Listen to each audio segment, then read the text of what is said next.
जय हिंद दोस्तों, फिर से एक नई वीडियो में आप लोगों का स्वागत है। दोस्तों हम लोग इस वीडियो में इतिहास के बहुत ही इंपॉर्टेंट क्वेश्चन का डिस्कशन करेंगे, जो कि दोस्तों एसएससी एमटीएस एग्जाम के लिए बहुत ही इंपॉर्टेंट क्वेश्चन है।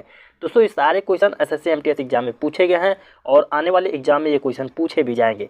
तो चलिए दोस्तों वीडियो को स्टार्ट करते हैं। अगर चैनल को सब्सक्राइब नहीं किया तो चैनल को सब्सक्राइब कर लीजिएगा, वीडियो को लाइक शेयर जरूर कर दीजिएगा। दोस्तों यकीन मानिए सारे क्वेश्चन देखिए, ऑनलाइन परीक्षा 2017 से 18 तक के सारे क्वेश्चन यहाँ पर हम लोग डिस्कशन करेंगे। ठीक है, पहला क्वेश्चन है कि यूनानियों को भारत से बाहर किसने निकाला था।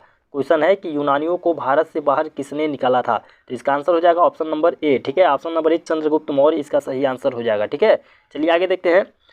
यूनानियों को भारत से बाहर निकालने का जो श्रेय है यह चंद्रगुप्त मौर्य को जाता है। ठीक है, 305 ईस्वी पूर्व में यूनानी शासक सेल्यूकस और चंद्रगुप्त मौर्य के मध्य जो है युद्ध हुआ था। ठीक है, इसी के उपरांत संधि के फलस्वरूप सेल्यूकस ने चंद्रगुप्त मौर्य के साथ अपनी पुत्री के विवाह में दहेज के रूप में एरिया, ठीक है, अराकोसिया, जेड्रोसिया, ठीक है, क्षेत्रों को दिया। ठीक है, चलिए आगे देखते हैं। अगला क्वेश्चन है कि चंद्रगुप्त मौर्य ने अपने अंतिम दिन कहाँ गुजारे। क्वेश्चन बताना है कि चंद्रगुप्त मौर्य ने अपने अंतिम दिन कहाँ गुजारे। ठीक है, तो इसका आंसर हो जाएगा सरवल बेलगोला में। ऑप्शन नंबर डी इसका बिल्कुल सही आंसर हो जाएगा, सरवल बेलगोला में। ठीक है, जैन लेखों के अनुसार देखा जाए तो चंद्रगुप्त मौर्य ने अपने जीवन के अंतिम चरण में अपने पुत्र के पक्ष में सिंहासन छोड़कर जैन साधु भद्रबाहु के साथ सरवल बेलगोला चले गए और यहीं इन्होंने कायालवेश द्वारा शरीर त्याग दिया। ठीक है, इसे जैन धर्म में सलेखना कहा जाता है। तो ये भी याद रखिएगा कि जैन धर्म में क्या कहा जाता है, सलेखना कहा जाता है। ठीक है, चलिए आगे देखते हैं। अगला क्वेश्चन है कि चंद्रगुप्त मौर्य का पुत्र कौन था। क्वेश्चन है कि चंद्रगुप्त मौर्य का पुत्र कौन था। तो इसका आंसर हो जाएगा बिंदुसार था। ठीक है, बिंदुसार, ऑप्शन नंबर ए इसका सही आंसर हो जाएगा, बिंदुसार। ठीक है, बिंदुसार सम्राट चंद्रगुप्त मौर्य का पुत्र था और बिंदुसार को अमृत घाट भी कहा जाता है, क्वेश्चन पूछा जाता है। ठीक है, यूनानी इतिहासकार इसे जो है अमृतोच्चस्य नाम से पुकारते हैं। ठीक है, चलिए आगे देखते हैं। अगला क्वेश्चन है कि बिंदुसार का पुत्र कौन था। बिंदुसार का पुत्र कौन था। तो इसका आंसर हो जाएगा अशोक। ठीक है, ऑप्शन नंबर ए इसका बिल्कुल सही आंसर हो जाएगा। अशोक मौर्य वंश का महान सम्राट था, यह बिंदुसार का पुत्र था। ठीक है, अगला क्वेश्चन है कि बिंदुसार के शासन के दौरान अशांति कहाँ थी। बिंदुसार के शासन के दौरान अशांति कहाँ थी। तो तक्षशिला इसका सही आंसर हो जाएगा, ऑप्शन नंबर सी। अगला क्वेश्चन है दोस्तों कि अशोक के अधीन मौर्य राजतंत्र का सबसे सही वर्णन निम्नलिखित में से कौन सा होगा। ठीक है, तो इसका आंसर हो जाएगा प्रबुद्ध स्वेच्छाचारी शासन, ऑप्शन नंबर ए इसका बिल्कुल सही आंसर हो जाएगा। अगला क्वेश्चन है कि अशोक की प्रशासनिक नीति में भारी परिवर्तन किस घटना से आया है। बताना है कि भारी परिवर्तन किस घटना से आया है। ठीक है, इसका सही आंसर हो जाएगा कलिंग युद्ध, ऑप्शन नंबर बी इसका सही आंसर हो जाएगा, कलिंग युद्ध। अगला क्वेश्चन है कि निम्नलिखित में से वह व्यक्ति कौन है जिसका नाम देवानाम प्रियदर्शी था। ठीक है, बताना है कि निम्नलिखित में से वह व्यक्ति कौन है जिसका नाम देवानाम प्रियदर्शी था। तो इसका आंसर हो जाएगा मौर्य राजा अशोक, ऑप्शन नंबर ए इसका सही आंसर हो जाएगा। ठीक है, मौर्य सम्राट अशोक के अभिलेखों में उसे जो है देवानाम प्रिय यानी कि देवानाम प्रियदर्शी तथा राजा आदि की उपाधियों से संबोधित किया गया है। ठीक है, अगला क्वेश्चन है कि देवान प्रिय के नाम से कौन विख्यात है। देखिए फिर वही क्वेश्चन घुमा करके पूछा गया है कि देवान प्रिय के नाम से कौन विख्यात है। तो आंसर हो जाएगा अशोक, ऑप्शन नंबर बी इसका सही आंसर हो जाएगा। अगला क्वेश्चन है कि निम्नलिखित में से किसकी जानकारी अशोक के शिलालेखों से मिलती है। तो अशोक के शिलालेखों से जो है जीवन वृत्त, आंतरिक नीति और विदेश नीति ये सभी मिलते हैं, यानी कि ऑप्शन ए बी सी बिल्कुल सही हो जाएंगे, यानी कि विकल्प डी। ठीक है, सभी विकल्प सही हैं। ठीक है, अगला क्वेश्चन है कलिंग युद्ध के बाद निम्न में से किसने महाराजा अशोक के रूपांतरण को दर्ज किया। ठीक है, तो इसका आंसर हो जाएगा option number B, option number D इसका सही आंसर हो जाएगा, रॉक एडिक्ट। ठीक है, 13। चलिए आगे देखते हैं। अगला क्वेश्चन है कि कलिंग युद्ध किस वर्ष में हुआ था। क्वेश्चन बताना है कि कलिंग युद्ध किस वर्ष में हुआ था। तो 261 बीसी में हुआ था, ऑप्शन नंबर ए इसका बिल्कुल सही आंसर हो जाएगा। अगला क्वेश्चन है कि अशोक पर कलिंग युद्ध का प्रभाव कहाँ दिखाई देता है। अशोक पर कलिंग युद्ध का प्रभाव कहाँ दिखाई देता है। तो इसका आंसर हो जाएगा शिलाओं पर उत्कीर्ण 13वें राजादेश में। ठीक है, ऑप्शन नंबर 20 का बिल्कुल सही आंसर हो जाएगा, 2013 में पूछा गया है।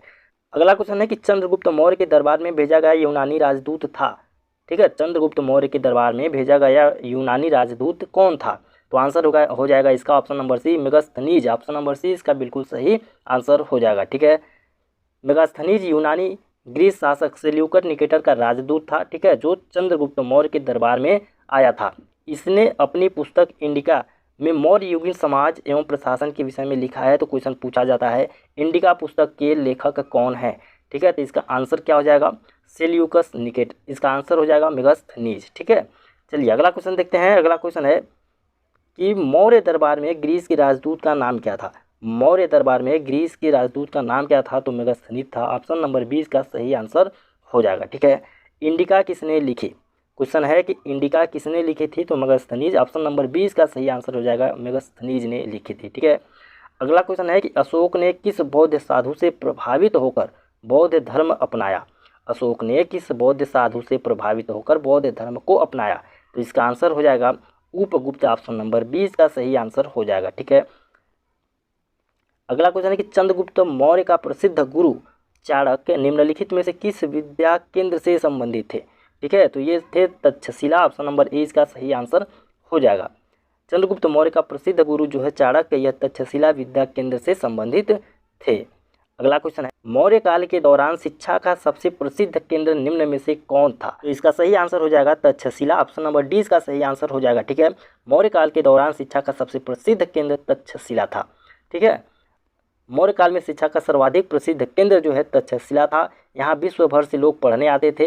यह वर्तमान इस्लामाबाद यानी कि पाकिस्तान की राजधानी से कुछ ही दूरी पर पश्चिम में स्थित है। चंद्रगुप्त मौर्य ने सैनिक शिक्षा तक्षशिला से प्राप्त किया था। चाणक्य यहाँ का प्रसिद्ध आचार्य थे। ठीक है, चलिए अगला क्वेश्चन देखते हैं। अगला क्वेश्चन है कि अर्थशास्त्र के लेखक किसके समकालीन थे। ठीक है, अर्थशास्त्र के लेखक किसके समकालीन थे, तो हो जाएगा चंद्रगुप्त मौर्य, इसका सही आंसर ऑप्शन नंबर बी। अगला क्वेश्चन है अर्थशास्त्र की रचना किसने की थी। अर्थशास्त्र की रचना किसने की थी, तो इसका आंसर हो जाएगा कौटिल्य। ठीक है, ऑप्शन नंबर 20 का सही आंसर हो जाएगा कौटिल्य। ठीक है, चलिए अगला क्वेश्चन देखते हैं। अगला क्वेश्चन है कि अशोक के शिलालेख किस लिपि में खुदे हुए हैं। ठीक है, बताना है कि अशोक के जो शिलालेख हैं यह किस लिपि में खुदे हुए हैं, तो इसका आंसर हो जाएगा ब्राह्मणी। ऑप्शन नंबर 20 का सही आंसर हो जाएगा। अगला क्वेश्चन है किस प्रसिद्ध शासक को शिलालेखों का जनक कहा जाता था। किस प्रसिद्ध शासक को शिलालेखों का जनक कहा जाता था, इसका सही आंसर हो जाएगा अशोक को। ऑप्शन नंबर सी इसका सही आंसर हो जाएगा। ठीक है, मौर्य वंश के शासक अशोक को जो है शिलालेखों का जनक कहा जाता है। अगला क्वेश्चन है दोस्तों कि निम्न में से कौन सा तत्व धम्म में वर्णित नहीं था। निम्न में से कौन सा तत्व धम्म में वर्णित नहीं था। ठीक है, तो इसका आंसर हो जाएगा संघ के प्रति आस्था। ऑप्शन नंबर डी इसका बिल्कुल सही आंसर हो जाएगा। ठीक है, अगला क्वेश्चन है कि मौर्य वंश के शासन के दौरान, मौर्य वंश के शासन के दौरान, ठीक है, दौरान स्थानिक कौन था, इसका आंसर हो जाएगा जिला प्रशासक। ठीक है, जिला प्रशासक इसका सही आंसर हो जाएगा। अगला क्वेश्चन है मौर्य वंश के तत्काल के बाद, ठीक है, किस वंश ने आकर मगध राज्य पर शासन किया। क्वेश्चन बताना है कि मौर्य वंश के तत्काल के बाद किस वंश ने आकर मगध पर शासन किया था, तो आंसर हो जाएगा शुंग वंश। ऑप्शन नंबर 20 का सही आंसर हो जाएगा। ठीक है, अगला क्वेश्चन है कि मौर्य वंश का अंतिम शासक कौन था। मौर्य वंश का अंतिम शासक कौन था, तो इसका आंसर हो जाएगा बृहदरथ। ऑप्शन नंबर 20 का सही आंसर हो जाएगा। ठीक है, बृहदरथ। तो दोस्तों उम्मीद करते हैं कि यह वीडियो आपको बहुत ही पसंद आया होगा। दोस्तों अगर वीडियो पसंद आया तो वीडियो को लाइक कर दीजिएगा, शेयर कर दीजिएगा और चैनल को सब्सक्राइब कर लीजिएगा और बेल आइकन को दबाना मत भूलिएगा ताकि हर एक वीडियो आप तक पहुंच सके। दोस्तों कमेंट करके जरूर बताइएगा कि आपको कितने क्वेश्चन आ रहे थे, कितने क्वेश्चन सही हुए। ठीक है, जय हिंद जय भारत।